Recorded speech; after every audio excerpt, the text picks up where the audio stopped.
নমস্কাৰ study and learn Assam YouTube চেনেললৈ আপোনাক সকলোকে স্বাগতম জনাইছোঁ। আজি আমি আলোচনা কৰিম আছাম কাৰেণ্ট এফেয়াৰ্ছৰ কিছুমান গুৰুত্বপূৰ্ণ কুৱেশ্যন এনচাৰ, যিবিলাক কুৱেশ্যন এনচাৰ আপোনালোকৰ আগন্তুক দিনত আহিব লগা অসম চৰকাৰৰ বিভিন্ন ধৰণৰ প্ৰতিযোগিতামূলক পৰীক্ষা,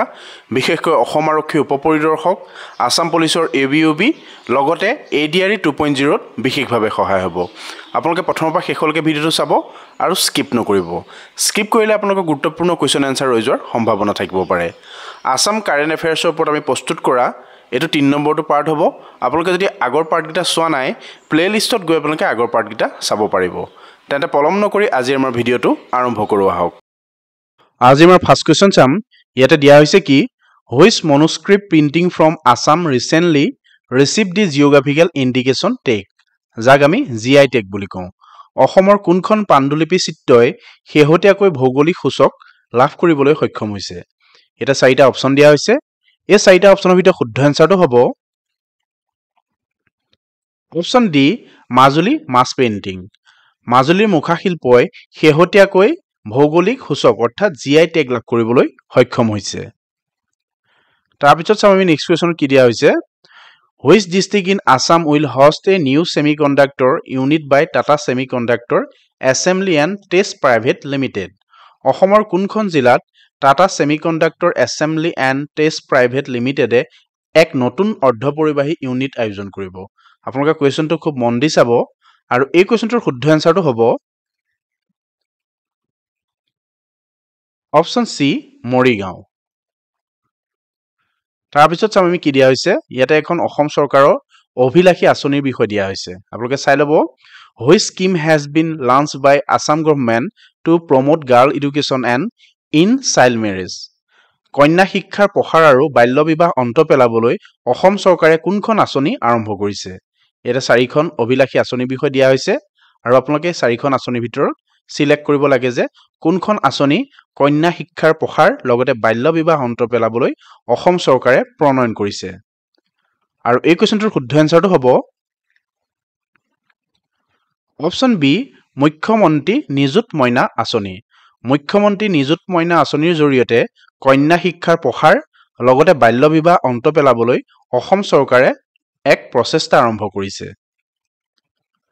তাৰপিছত চাম আমি নেক্সট কুৱেশ্যনত কি দিয়া হৈছে, who was appointed as the chairman of 7 Assam state finance commission. 7ম অসম ৰাজ্যিক বিত্ত আয়োগৰ অধ্যক্ষ হিচাপে কাক নিযুক্তি দিয়া হৈছিল? খুব গুৰুত্বপূৰ্ণ হয়, আপোনালোকে মনত ৰাখিব। ইয়াতে কোৱা হৈছে কি 7 আছাম ষ্টেট ফাইনেন্স কমিশ্যন। এই কুৱেশ্যনটোৰ শুদ্ধ এনচাৰটো হ'ব অপশ্যন এ, ৰাণা প্ৰতাপ কলিতা। ৰাণা প্ৰতাপ কলিতাক 7ম অসম ৰাজ্যিক বিত্ত আয়োগৰ অধ্যক্ষ হিচাপে নিযুক্তি দিয়া হৈছে। নেক্সট চাম আমি কি দিয়া হৈছে, what is the name of first app based 100% electric and decentralise bike taxi service launch in Assam.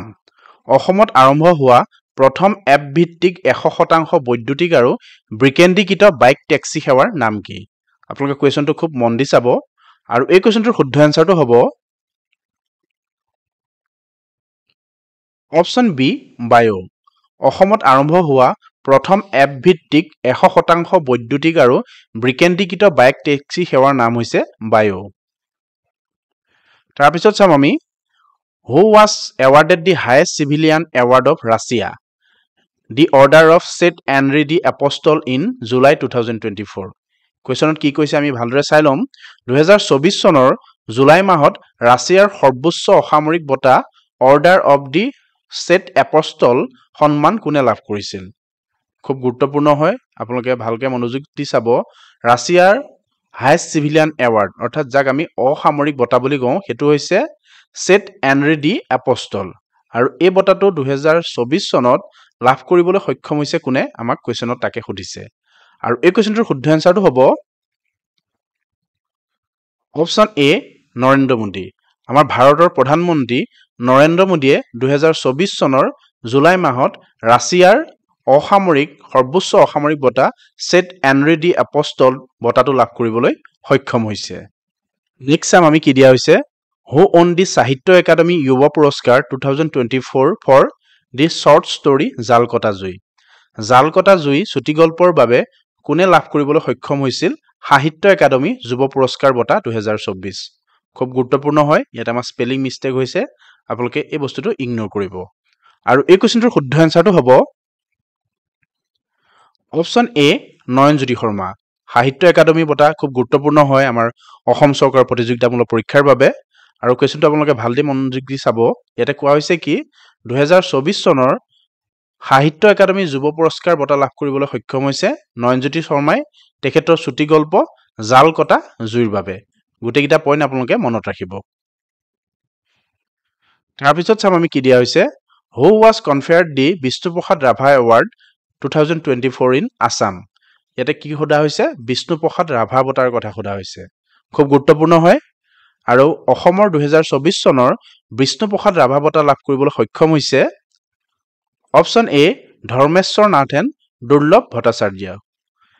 এই কোৱেশ্চনটোৰ এনসাৰটো হ'ব ধৰ্মেশ্বৰ নাথেন দুৰ্লভ ভট্টাচাৰ্য তাৰপিছত চাম আমি নেক্সট কোৱেশ্চন কি দিয়া হৈছে who was awarded the best agricultural state award for 2024 2024 চনৰ শ্ৰেষ্ঠ কৃষি ৰাজ্যিক বঁটা তলত উল্লেখ কৰা কোনখন ষ্টেটে অৰ্থাৎ ৰাজ্যই লাভ কৰিবলৈ সক্ষম হৈছে আৰু এই কোৱেশ্চনটোৰ শুদ্ধ এনসাৰটো হ'ব অপচন বি মহাৰাষ্ট্ৰ 2024 চনৰ বাবে শ্ৰেষ্ঠ কৃষি ৰাজ্যিক বঁটা লাভ কৰিবলৈ সক্ষম হৈছে মহাৰাষ্ট্ৰই তাৰপিছত চাম আমি কি দিয়া হৈছে the expansion of which refinery in Assam was recently completed অসমৰ তলত উল্লেখ কৰা কোনটো শোধনাগাৰ সম্প্ৰসাৰণৰ কাম সম্পূৰ্ণ কৰা হ'ল এটা চাৰিটা ৰিফাইনেৰী দিয়া হৈছে আৰু এই কোৱেশ্চনটোৰ শুদ্ধ এনসাৰটো হ'ব অপচন এ ডিগবৈ ৰিফাইনেৰী ডিগবৈ তেল শোধনাগাৰ শেহতীয়াভাৱে সম্প্ৰসাৰণৰ কাম সম্পূৰ্ণ কৰা হ'ল নেক্সট চাম আমি কি দিয়া হৈছে which state became the first in North East India to adopt the model tenancy act 2024 ইয়াতে মডেল টেনাৰী এক্ট 2024 কথা সোধা হৈছে কোৱেশ্চনটো কি কৈছে আমি ভালদৰে চাই ল'ম উত্তৰ পূব ভাৰতৰ ভিতৰত কোনখন ৰাজ্যই 2024 চনত মডেল টেনেন্সি আইন গৃহীত কৰিছিল খুব গুৰুত্বপূৰ্ণ হয়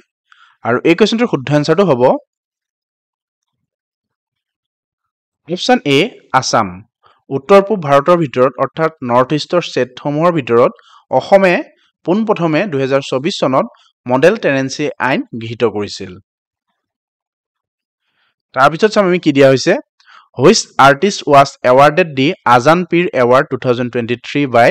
দি চিফ মিনিষ্টাৰ অফ আসাম এতে কি কৈছে আমাক অসমৰ মুখ্যমন্ত্ৰীয়ে কোনজন শিল্পীক 2023 চনৰ আজান পীৰ বঁটা প্ৰদান কৰিছিল এটা চাৰিজন ব্যক্তিৰ বিষয় দিয়া হৈছে আৰু আমি ক'ব লাগে যে কোনজন শিল্পীক আজান পীৰ বঁটা প্ৰদান কৰা হৈছিল আৰু এই কোৱেশ্চনটোৰ শুদ্ধ এনসাৰটো হ'ব option B Anwar Hussain recently 2023 চনত আজান পীৰ বঁটা অসমৰ মুখ্যমন্ত্ৰীয়ে প্ৰদান কৰিছে আনোৱাৰ হুছেইনক তাৰপিছত চাম আমি কি দিয়া হৈছে হু ওন দি সাহিত্য একাডেমী পুৰস্কাৰ ফৰ দি আছামিজ নভেল বিপন্ন বিস্ময় খেল অসমীয়া উপন্যাস বিপন্ন বিস্ময় খেলৰ বাবে সাহিত্য একাডেমী বঁটা তলত উল্লেখ কৰা কোনজন ব্যক্তিয়ে লাভ কৰিবলৈ সক্ষম হৈছে আৰু এই কোৱেশ্চনটোৰ শুদ্ধ এনসাৰটো হ'ব অপচন বি ৰঞ্জু হাজৰিকা শেহতীয়াকৈ 2024 চনত ৰঞ্জু হাজৰিকাই তেখেতৰ উপন্যাস বিপন্ন বিস্ময় খেলৰ বাবে সাহিত্য একাডেমী বঁটা লাভ কৰিবলৈ সক্ষম হৈছে নেক্সট চাম আমি কি দিয়া হৈছে ইয়াতে which Assam digital platform will be awarded the national award তলৰ অসমৰ কোনটো ডিজিটেল প্লেটফৰ্মক ৰাষ্ট্ৰীয় বঁটা প্ৰদান কৰা হ'ব ইয়াতে চাৰিটা ডিজিটেল প্লেটফৰ্ম দিয়া হৈছে আৰু এই চাৰিটা অপচনৰ ভিতৰত শুদ্ধ এনসাৰটো হ'ব অপচন এ শিক্ষা সেতু অসম শিক্ষা সেতু অসমক ৰাষ্ট্ৰীয় বঁটা প্ৰদান কৰা হ'ব তাৰপিছত চাম আমি কি দিয়া হৈছে হু ৰিচিভ দি বান থিয়েটাৰ এৱাৰ্ড 2024 আপোনালোকে মনত ৰাখিব বান থিয়েটাৰ এৱাৰ্ড খুব গুৰুত্বপূৰ্ণ হয় আৰু ইয়াতে সুধিছে কি 2024 চনৰ বান থিয়েটাৰ বঁটা কোনে লাভ কৰিছিল এটা চাৰিজন ব্যক্তি দিয়া হৈছে এই চাৰিজন ব্যক্তিৰ ভিতৰত শুদ্ধ এনসাৰটো হ'ব অপচন এ হেমন্ত দত্ত 2024 চনৰ বান থিয়েটাৰ বঁটা লাভ কৰিবলৈ সক্ষম হৈছে হেমন্ত দত্তই তাৰপিছত চাম আমি কি দিয়া হৈছে খুব গুৰুত্বপূৰ্ণ কোৱেশ্চন আপোনালোকে ভালকৈ মনোযোগ দি চাব ইয়াতে কোৱা হৈছে কি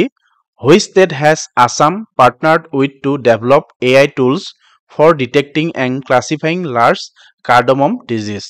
ইয়াতে কোৱা হৈছে কি বৃহৎ ইলাইচি ৰোগ ধৰা পেলোৱা আৰু শ্ৰেণী বিভাজনৰ বাবে AI সঁজুলি প্ৰস্তুত কৰিবলৈ অসমে কোনখন ৰাজ্যৰ সৈতে অংশীদাৰিত্ব কৰিছে খুব গুৰুত্বপূৰ্ণ কোৱেশ্চন হয় আৰু এই কোৱেশ্চনটোৰ শুদ্ধ এনসাৰটো হ'ব অপচন এ সিকিম বৃহৎ ইলাইচি ৰোগ ধৰা পেলোৱা আৰু শ্ৰেণী বিভাজনৰ বাবে AI সঁজুলি প্ৰস্তুত কৰিবলৈ অসমে সিকিমৰ লগত অংশীদাৰিত্ব কৰিছে তাৰপিছত চাম আমি Who has been appointed as the new Prime Minister of Nepal in July 2024? 2024 চনৰ জুলাই মাহত নেপালৰ নতুন প্ৰধানমন্ত্ৰী হিচাপে কোনে নিযুক্তি লাভ কৰিছে এটা চাৰিটা অপচন দিয়া হৈছে এই চাৰিটা অপচনৰ ভিতৰত শুদ্ধ এনসাৰটো হ'ব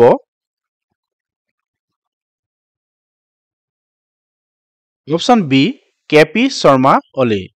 কেপি শৰ্মা অলিয়ে 2024 চনৰ জুলাই মাহত নেপালৰ নতুন প্ৰধানমন্ত্ৰী হিচাপে নিযুক্তি লাভ কৰিছে তাৰপিছত চাম আমি নেক্সট কোৱেশ্চন কি দিয়া হৈছে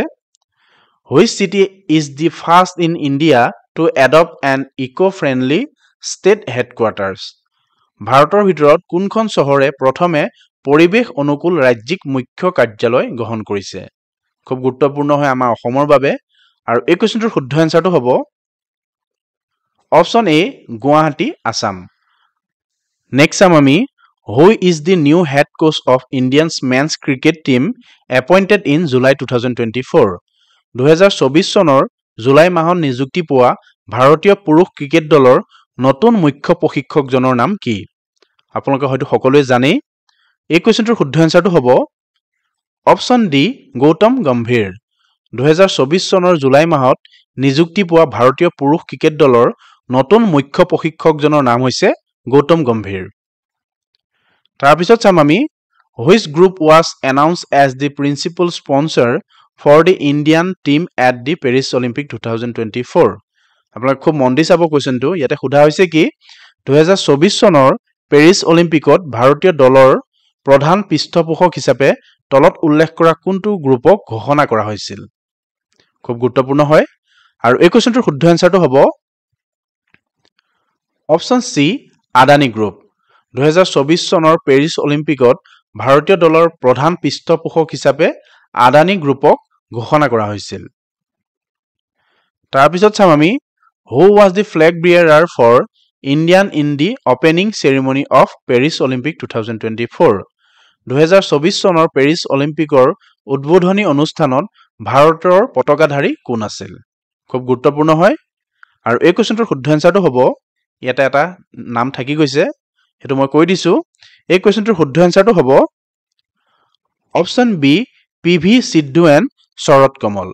পিভি সিদ্ধু আৰু শৰৎ কমল আছিল 2024 চনৰ পেৰিছ অলিম্পিকৰ উদ্বোধনী অনুষ্ঠানৰ ভাৰতৰ পতাকাবাহী তাৰপিছত চাম আমি Who is appointed as Indian's chief de mission for the 2024 Paris Olympic এটা কি কোৱা হৈছে আপোনালোকে ভালদৰে চাই ল'ব 2024 চনৰ পেৰিছ অলিম্পিকৰ বাবে ভাৰতৰ চিফ ডি মিছন হিচাপে কাক নিযুক্তি দিয়া হৈছে এটা চাৰিটা অপচন দিয়া হৈছে এই চাৰিটা অপচনৰ ভিতৰত শুদ্ধ এনসাৰটো হ'ব অপচন সি গগন নৰাং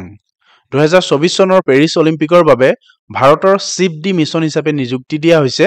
গগন নৰাঙক ধন্যবাদ ইমানলৈকে আপোনালোকে আমাৰ ভিডিঅটো চোৱাৰ বাবে আপোনালোক সকলোকে অশেষ ধন্যবাদ থাকিল আগন্তুক দিনত আমাৰ গুৰুত্বপূৰ্ণ ভিডিঅ'বোৰ পাবৰ বাবে আমাৰ চেনেলটো সাবস্ক্ৰাইব কৰি ৰাখিব আৰু আজি ভিডিঅ'টোৰ পৰা যদি আপোনালোকৰ অলপ হেল্প হৈছে বুলি ভাবিছে লগৰ বন্ধু বান্ধৱীৰ লগত ভিডিঅ'টো শ্বেয়াৰ কৰিব